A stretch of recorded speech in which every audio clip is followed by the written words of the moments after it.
If I don't have a computer at home, I have to take my son to the library with me till 2, 3 in the morning, and he has to sleep there. I mean, see, he comes to meetings with me, he goes to class with me when he don't have class, so he gets to see the hard work that I'm doing, and hopefully that instill in him that he shouldn't be able to just sit around and do nothing, that anything you want, you have to work hard for, and that's one thing that I try to instill values in him. We really don't get the same exposure on the campus as, you know, the majority students or just other people in general. I feel as though when we get some exposure, it only has to do with, you know, athletics or something that's going wrong or something that's entertaining.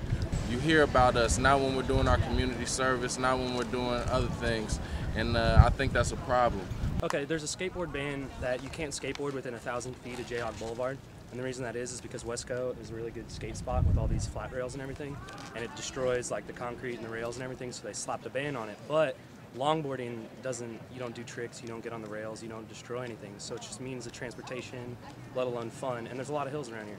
So there's kind of discrimination against longboarders, so if cops see them, they'll kick them off campus, but yet they're not causing any harm. I just feel students should possibly appeal that ban.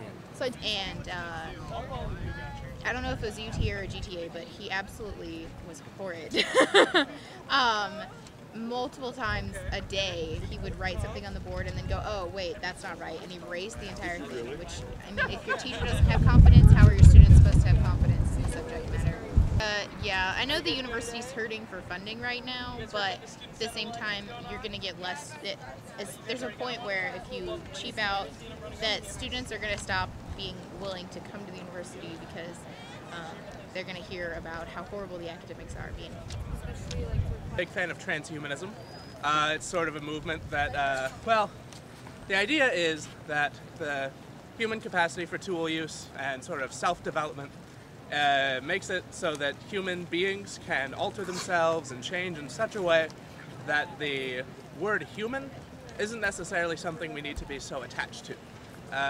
Personhood, I think, has become much more important in this day and age.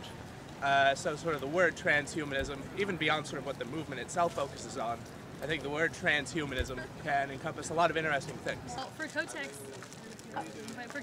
it's just promoting womanhood and breaking the cycle.